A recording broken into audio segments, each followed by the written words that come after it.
स्वागत है आपका द फैक्ट इंडिया पर। मैं हूं अंकिता और आज हम बात करने वाले हैं राजस्थान की राजनीति के उस चेहरे की जो इतने दिनों से जेल में है, लेकिन उसका नाम हर तरफ गूंज रहा है। जी हाँ, हम बात कर रहे हैं नरेश मीणा की, वही नेता जिनकी एक झलक के लिए देवली उनियारा की जनता आज भी आंखें बिछाए बैठी है। लेकिन सवाल ये है कि क्या समरावता कांड का अब अंतिम मोड़ आ गया है? क्या 24 जून को नरेश मीणा जेल से बाहर आएंगे? चलिए, क्या है पूरा मामला आपको समझाती हूँ। तो कहानी शुरू होती है नवंबर 2024 से, जब राजस्थान के टोंक जिले की देवली उनियारा विधानसभा सीट पर उपचुनाव हो रहे थे। इस चुनाव में निर्दलीय प्रत्याशी के तौर पर मैदान में थे नरेश मीणा। चुनाव के दिन समरावता गांव के लोगों ने मतदान का बहिष्कार कर दिया। गांव में आक्रोश था, लोग प्रशासन से नाराज थे और इसी विरोध में नरेश मीणा ग्रामीणों के साथ धरने पर बैठ गए।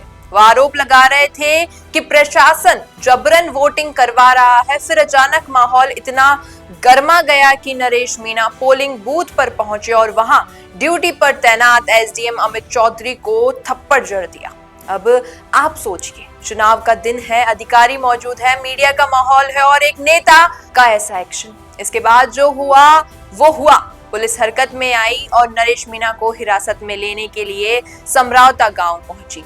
लेकिन बस यही वो पल था जब मामला और ज्यादा बिगड़ गया। पुलिस की कार्रवाई के बाद गांव में हिंसा भड़क उठी, पथराव हुआ, आगजनी हुई और कई सरकारी गाड़ियां जलकर राख हो गई। यानी थप्पड़ की एक गूंज पूरे टोंक जिले की कानून व्यवस्था को हिलाकर रख गई। अब इस पूरी घटना में दो बड़े मामले दर्ज हुए। पहला एसडीएम को थप्पड़ मारने का और दूसरा समरावता में हिंसा और आगजनी का। एसडीएम वाले मामले में तो नरेश मीणा को हाई कोर्ट से जमानत मिल चुकी है, लेकिन समरावता कांड यानी हिंसा वाले केस में अभी भी वो न्यायिक अभिरक्षा में है और टोंक जिला कारागृह में बंद है।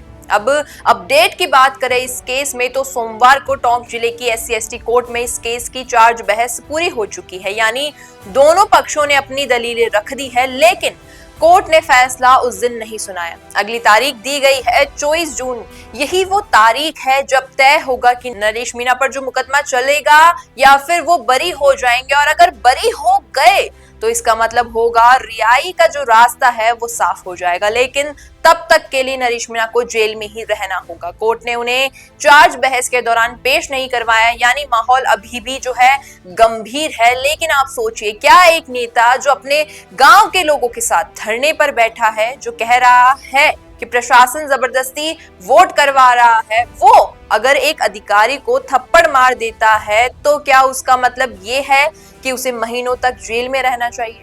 इधर राजनीतिक गलियारों में हलचल तेज है। कई लोग कह रहे हैं कि अगर 24 जून को जो फैसला है नरेश मीणा के हक में नहीं आता है तो राजस्थान की राजनीति में एक नया अध्याय खुल जाएगा। खासकर मीणा समाज और आदिवासी इलाकों में उनकी जो पकड़ है वो मजबूत होगी। लेकिन अगर फैसला खिलाफ आ जाता है तो शायद ये उनके राजनीतिक करियर के लिए एक बड़ा संकट साबित हो सकता है। अब जनता के बीच भी दो राय हैं। कुछ लोग कह रहे हैं कि नरेश मीणा ने जो किया वो गलत था, लेकिन उसका इरादा जनता के हक की लड़ाई लड़ना था। वहीं कुछ लोग ये भी कह रहे हैं कि प्रशासनिक अधिकारियों के साथ ऐसा बर्ताव लोकतंत्र के लिए सही नहीं है। लेकिन जो भी हो, सच्चाई ये है कि इस पूरे केस ने नरेश मीणा को और भी बड़ा चेहरा बना दिया है। अब सबकी निगाहें 24 जून पर टिकी हैं। क्या कोर्ट नरेश मीणा को राहत देगा? क्या जेल से बाहर निकलकर वो फिर से राजनीति में वही जोरदार वापसी करेंगे जिसकी तैयारी उनके समर्थक कर रहे हैं? तो दोस्तों,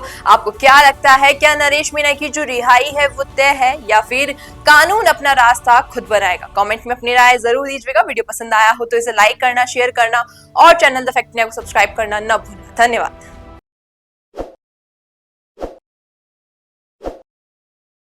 ताज़ा खबरों के लिए विजिट करें द फैक्ट इंडिया की वेबसाइट और डाउनलोड करें द फैक्ट इंडिया ऐप।